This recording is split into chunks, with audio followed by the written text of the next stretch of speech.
بسم اللہ الرحمن الرحیم وعن زر بن حبیش قال اتیت صفوان بن عسال اسألہ عن المسح علی الخفین فقال ما جاء بک یا زر فقلت ابتغاء العلم فقال ان الملائکۃ تضع اجنحتها لطالب العلم رضاء بما یطلب۔ آج ریاض الصالحین کے درس نمبر 2 کی حدیث نمبر 19 ہم پڑھیں گے، اور ہم نے الفاظ پڑھ لیے ہیں۔ یہ لمبی حدیث ہے، کچھ الفاظ ہم نے پڑھے ہیں، تو طویل روایت ہے، تو ہم ساتھ ساتھ ایک ایک جملہ پڑھتے جاتے ہیں اور اس کا ترجمہ کرتے جاتے ہیں اور بقدر ضرورت تشریح بھی کرتے جاتے ہیں۔ عن زر بن حبیش قال اتیت صفوان بن عسال، حضرت زر بن حبیش رضی اللہ تعالیٰ عنہ سے روایت ہے، وہ کہتے ہیں کہ میں حضرت صفوان ابن عسال جو صحابی رسول ہیں رضی اللہ تعالیٰ عنہ، ان کے پاس آیا، اسألہ عن المسح علی الخفین، تاکہ میں ان سے موضوع پر مسح کرنے کا مسئلہ پوچھ سکوں۔ فقال ما جاء بک یا زر، جب میں ان کی خدمت میں حاضر ہوا تو انہوں نے پوچھا کہ کیا چیز تمہیں اے زر لے کر آئی ہے، یعنی کس مقصد کے لیے آئے ہو، کیسے تشریف آوری ہوئی ہے۔ فقلت ابتغاء العلم، تو میں نے کہا کہ میں علم کی تلاش میں نکلا ہوں، علم کی تلاش میں نکلا ہوں۔ فقال ان الملائکۃ تضع اجنحتها لطالب العلم رضاء بما یطلب، تو حضرت صفوان بن عسال رضی اللہ تعالیٰ عنہ نے فرمایا کہ بے شک اللہ کے فرشتے وہ اپنے پر بچھاتے ہیں طالب علم کے لیے، وہ جو علم کی طلب کر رہا ہے اس سے خوش ہو کر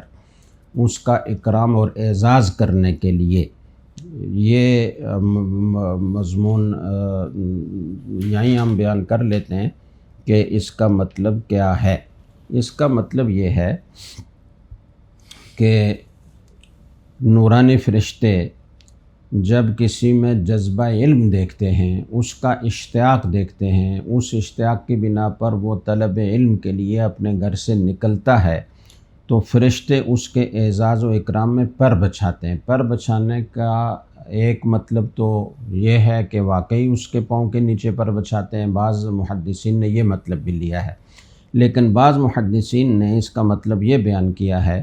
کہ برکت حاصل کرنے کے لیے وہ اپنے پر ان طلباء پر ملتے ہیں جو طلب علم کے لیے اپنا گھر چھوڑتے ہیں اور نکلتے ہیں۔ جیسے ہم لوگ کسی بڑے عالم، کسی بڑے متقی پرہیزگار شیخ کے ساتھ مصافحہ کرتے ہیں برکت کے حصول کے لیے، تو اسی طرح فرشتے اپنے پر ان کے جسموں پر ملتے ہیں برکت کے حصول کے لیے۔ جبکہ تیسرا مطلب بعض محدثین نے یہ بیان کیا ہے کہ جیسے اذان سنتے وقت ادب یہ ہے کہ آدمی اگر چل رہا ہو تو بیٹھ جائے، باتیں کر رہا ہے تو باتیں بند کر دے، تکیہ لگائے ہوئے بیٹھا ہے تو تکیہ ہٹا دے، سیدھا ہو کر بیٹھ جائے۔ ایسے ہی فرشتے جب کسی طالب علم کو علم کے سلسلے میں گھر سے نکلتے ہوئے طلب علم کے لیے جاتے ہوئے دیکھتے ہیں تو وہ احتراماً اور تعظیماً اپنی پرواز اور اپنی اڑان روک دیتے ہیں اور اپنے پروں کو سکیڑ لیتے ہیں۔ تو یہ مطلب بھی بیان کیا گیا ہے۔ تو ایک تو یہ ہو گیا۔ دوسرا جملہ جو اس روایت کا ہے یا دوسرا پیرا، فَقُلْتُ إِنَّهُ قَدْ حَقَّ فِي صَدْرِي الْمَسْحُ عَلَى الْخُفَّيْنِ بَعْدَ الْغَائِطِ وَالْبَوْلِ، میرے دل میں خلجان پیدا ہوا ہے۔ کس بارے میں؟ کہ کیا پاخانہ اور پیشاب کرنے کے بعد بھی مسح علی الخفین کیا جا سکتا ہے؟ یعنی کسی نے وضو کر کے اگر موزے پہنے ہیں تو موزوں پر مسح کرنا عام حالت میں تو ٹھیک ہے، اگر ہوا خارج ہو گئی، وضو ٹوٹ گیا تو وہ دوبارہ وضو کرتے وقت موزوں پر مسح کرے گا۔ لیکن اگر کوئی آدمی پیشاب پاخانہ کی حاجت کی وجہ سے وہ پیشاب پاخانہ کر چکا ہو تو کیا اس کے بعد بھی موزوں پر مسح کرنے کی اجازت ہے یا موزے اتار کر پورے پاؤں دھونے پڑیں گے؟ وَكُنْتَ امْرَأً مِّنْ أَصْحَابِ النَّبِيِّ صلی اللہ علیہ وسلم فَجِئْتُ أَسْأَلُكَ، آپ چونکہ صحابہ کرام میں سے ہیں، نبی کریم صلی اللہ علیہ وسلم کے ساتھیوں میں سے ہیں، تو اس لیے میں آپ کے پاس آیا۔ حضرت زر بن حبیش تابعی ہیں اور حضرت صفوان بن عسال صحابی رسول ہیں، تو آپ چونکہ صحابی رسول ہیں تو اس لیے میں آپ سے سوال کرنے کے لیے آیا ہوں، هل سمعته یذکر فی ذلک شیئا، کیا آپ نے نبی کریم صلی اللہ علیہ وسلم کو اس بارے میں کچھ فرماتے ہوئے، کچھ ذکر کرتے ہوئے سنا ہے؟ قال نعم، تو حضرت صفوان بن عسال رضی اللہ تعالیٰ عنہ نے فرمایا کہ ہاں میں نے سنا ہے، کانا یأمرنا اذا کننا سفرا او قال مسافرین الا ننزع خفافنا ثلاثة ایام ولیالیہن الا من جنابۃ لیکن من غائط وبول ونوم۔ نبی کریم صلی اللہ علیہ وسلم ہمیں حکم دیتے تھے جب ہم سفر میں ہوتے تھے، یا یہ فرمایا کہ مسافر ہوتے تھے، یعنی تھوڑا تھوڑا فرق جو ہوتا ہے حدیث کے الفاظ میں، اس کا بھی صحابہ اکرام اور تابعین اتنا خیال رکھتے ہیں کہ بالکل 100% وہ الفاظ اگر یاد نہیں رہے اور تردد ہے کہ یہ فرمایا تھا یا یہ فرمایا تھا، جبکہ معنی دونوں کا ایک ہی ہے، تو اس کی بھی نشاندہی کرتے ہیں کہ ہمیں یہاں تردد ہے کہ یہ لفظ فرمایا تھا یا یہ لفظ فرمایا تھا۔ تو کیا فرمایا تھا؟ اللہ ننزع خفافنا، کہ ہم اپنے موزے نہ اتاریں، ثلاثۃ ایام ولیالیہن، 3 دن اور 3 راتوں تک، الا من جنابۃ، ہاں اگر جنابت لاحق ہو جائے، غسل فرض ہو جائے تو پھر اتارنے ہوں گے اور پاؤں دھونے پڑیں گے۔ 3 دن کے اندر اگر یہ صورتحال پیش آ جائے تو موزے اتار کر پورا غسل کرنا لازم ہوگا۔ لیکن من غائط وبول ونوم، ہاں اگر کسی کو پیشاب پاخانے کی ضرورت پیش آئی یا کوئی سو گیا، اس کی وجہ سے اس کا وضو ٹوٹ گیا، تو اب موزے اتارنا ضروری نہیں ہوگا بلکہ ان پر مسح کرنے کی اجازت ہوگی۔ اس کی وجہ یہ ہے کہ یہ جو پیشاب پاخانہ ہے، اس کے اثرات آدمی کے سب اطراف تک نہیں پہنچتے، موضوع کے اندر وہ جو ناپاکی ہے وہ سرایت نہیں کرتی، لیکن جب آدمی کو جنابت لاحق ہوتی ہے، آدمی کو احتلام ہوتا ہے یا کوئی شادی شدہ اپنی بیوی کے پاس جاتا ہے، تو اس صورت میں پھر وہ جو جنابت ہوتی ہے وہ پورے بدن کے ایک ایک بال میں، لکل شعرۃ جنابہ، ہر بال کے نیچے اس کا، تحت کل شعرۃ جنابہ، ہر بال کے نیچے اس کا اثر پہنچتا ہے۔ تو اس لیے اگر جنابت لاحق ہو جائے تو پھر تو موزے اتارنے ہوں گے اور غسل کرنا ہوگا۔ اگر جنابت لاحق نہیں ہوئی تو پیشاب پاخانے سے موضوع پر کوئی اثر نہیں پڑتا، لہذا وضو کرتے ہوئے ان پر مسح کرنا جائز ہوگا۔ فَقُلْتُ هَلْ سَمِعْتَهُ يَذْكُرُ فِي الْهَوَىٰ شَيْئًا، میں نے عرض کیا کہ آپ نے کیا رسول اکرم صلی اللہ علیہ وسلم کے سے محبت کے بارے میں کوئی بات سنی ہے آپ ذکر کرتے ہوں؟ اس کا مطلب یہ ہے کہ بعض اوقات آدمی کسی آدمی سے محبت کرتا ہے، کسی گروہ سے یا کسی جماعت سے محبت کرتا ہے، اور اپنے اعمال کے اعتبار سے وہ ان کے مرتبہ کو نہیں پہنچ سکتا۔ جیسے ایک عام آدمی پوچھے کہ میں صلحاء سے محبت کرتا ہوں، علماء فقہاء سے محبت کرتا ہوں، محدثین سے محبت کرتا ہوں، لیکن میرے اعمال ان کے مرتبہ کو نہیں پہنچتے، تو کیا خیال ہے مجھے ان کا ساتھ نصیب ہو جائے گا؟ قال نعم، حضرت صفوان بن عسال رضی اللہ تعالیٰ عنہ نے فرمایا کہ ہاں میں نے اس بارے میں بھی رسول اکرم صلی اللہ علیہ وسلم کی باتیں سن رکھی ہیں۔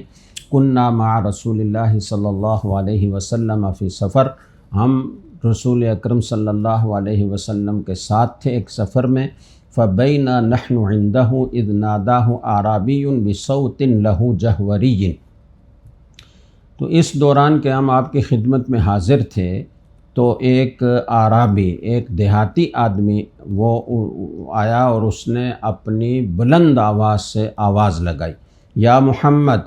فاجابہ رسول اللہ صلی اللہ علیہ وسلم نحوا من صوتہ، آپ صلی اللہ علیہ وسلم عام طور پر بہت بلند آواز سے بات نہیں کرتے تھے، لیکن کبھی اگر کوئی اس طریقے سے بلند آواز سے بات کرتا تھا تو بعض اوقات آپ بھی بلند آواز سے جواب دیتے تھے تاکہ اس کو تنبیہ ہو، ناراضی کا اظہار کے طور پر آپ اپنی آواز بھی بلند کرتے تھے، تو آپ نے اس کو اسی کی آواز کی طرح بلند آواز سے جواب دیا، ہا آؤ یہاں آؤ، میں یہاں ہوں۔ فقلت له ویحک اغضض من صوتک فانک عند النبی صلی اللہ علیہ وسلم وقد نہیت عن ھذا، حضرت صفوان بن عسال رضی اللہ تعالیٰ عنہ فرماتے ہیں کہ میں نے جب دیکھا کہ رسول اکرم صلی اللہ علیہ وسلم کو ناگواری ہوئی ہے اور اس بنا پر آپ نے اسی کی طرح بلند آواز سے جواب دیا ہے، تو میں نے اس سے کہا کہ تیرا ناس ہو، اپنی آواز کو پست رکھو، اس لیے کہ تم نبی کریم صلی اللہ علیہ وسلم کی خدمت میں حاضر ہوئے ہو، اور تمہیں اس طرح نبی کریم صلی اللہ علیہ وسلم کے سامنے آواز بلند کرنے سے منع کیا گیا ہے۔ قرآن کریم میں آتا ہے رسول اکرم صلی اللہ علیہ وسلم کے بارے میں کہ یا ایھا الذین آمنوا لا ترفعوا اصواتکم فوق صوت النبی، اے ایمان والو اپنی آوازوں کو نبی کریم صلی اللہ علیہ وسلم کی آواز سے بلند مت کیا کرو، ولا تجہروا بالقول کجہر بعضکم لبعض، جیسے تم آپس میں ایک دوسرے سے بلند آواز سے اونچی اونچی آوازوں سے بات کرتے ہو، ایسے آپ صلی اللہ علیہ وسلم کے سامنے بات نہ کیا کرو، ان تحبط اعمالکم وانتم لا تشعرون، اس میں اندیشہ ہے کہ تمہارے اعمال سارے ضائع ہو جائیں اور تمہیں شعور بھی نہ ہو۔ اسی طرح دوسری آیت میں لا تجعلوا دعاء الرسول بینکم کدعاء بعضکم بعضا، جیسے تم ایک دوسرے کو بلند آواز سے بلاتے ہو، ایسے رسول اکرم صلی اللہ علیہ وسلم کو نہ بلایا کرو۔ تو اس حکم کی طرف اشارہ کیا حضرت صفوان بن عسال رضی اللہ تعالیٰ عنہ نے ان کو سمجھاتے ہوئے۔ فقال واللہ لا اغضض، دیہاتی آدمی تھا جو عام طور سے آداب سے واقف نہیں ہوتے، شہروں میں تو تہذیب اور آداب لوگ سیکھ لیتے ہیں لیکن دیہاتوں میں عام طور پر جہالت ہوتی ہے، تو اس نے کہا کہ اللہ کی قسم میں اپنی آواز پست نہیں کروں گا۔ قال الاعرابی المرء يحب القوم ولما يلحق بهم، پھر اس نے جو سوال کیا وہ یہ تھا کہ ایک آدمی ایک قوم سے محبت کرتا ہے اور ان سے وہ ملا نہیں ہے، مطلب نہ ملنے کا یہ ہے کہ وہ اپنے اعمال کے اعتبار سے ان کے مرتبہ کو نہیں پہنچ سکتا، تو اس آدمی کا قیامت کے دن کیا حشر ہوگا، اور کیا آدمی قیامت کے دن ان کے مرتبے کو پہنچ سکے گا۔ قال النبی صلی اللہ علیہ وسلم المرء مع من احب یوم القیامہ، تو آپ نے فرمایا کہ آدمی قیامت کے دن انہی لوگوں کے ساتھ ہوگا جن سے وہ محبت کرتا ہے، یعنی ان کا حشر انہی لوگوں کے ساتھ ہوگا جن سے یہ محبت کرتا تھا۔ فما زال، اس کے سوال کا جواب تو دے دیا آپ نے، لیکن فما زال یحدثنا حتی ذکر بابا من المغرب مسیرت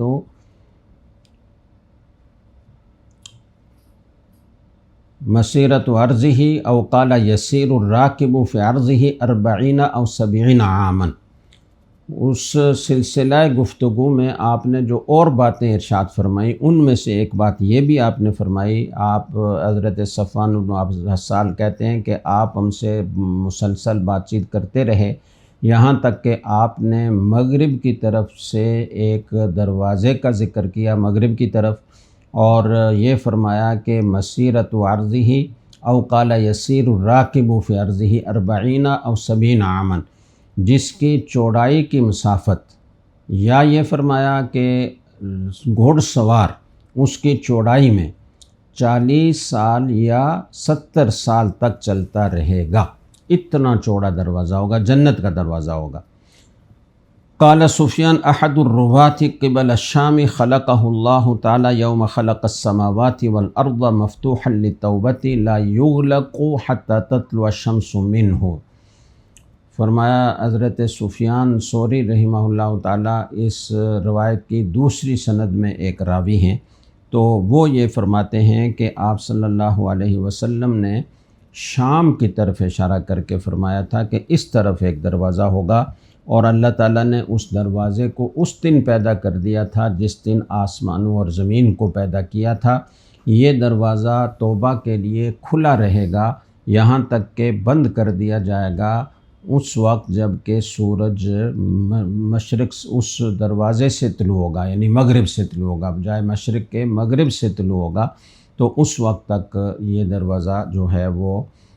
کھلا رہے گا اور اس وقت بند کر دیا جائے گا، جیسے پہلے تفصیل اس کی گزری ہے۔ رواہ الترمذی وغیرہ وقال حدیث حسن صحیح، یہ روایت امام ترمذی رحمہ اللہ تعالیٰ نے ذکر فرمائی ہے اور اسے حسن صحیح قرار دیا ہے، تو مطلب یہ کہ روایت معتبر ہے۔ اور اس روایت کی مختصر تشریح ہم ساتھ ساتھ کرتے آئے ہیں۔ باقی یہ چونکہ لمبی روایت ہے اور اس سے بہت سارے اسباق اور بہت ساری نصیحتیں حاصل ہوتی ہیں، تو انشاءاللہ تعالی وہ ہم اگلے درس میں بیان کریں گے۔ اللہ تعالی ہمیں حدیث پر عمل کرنے کی توفیق عطا فرمائے اور مرنے سے پہلے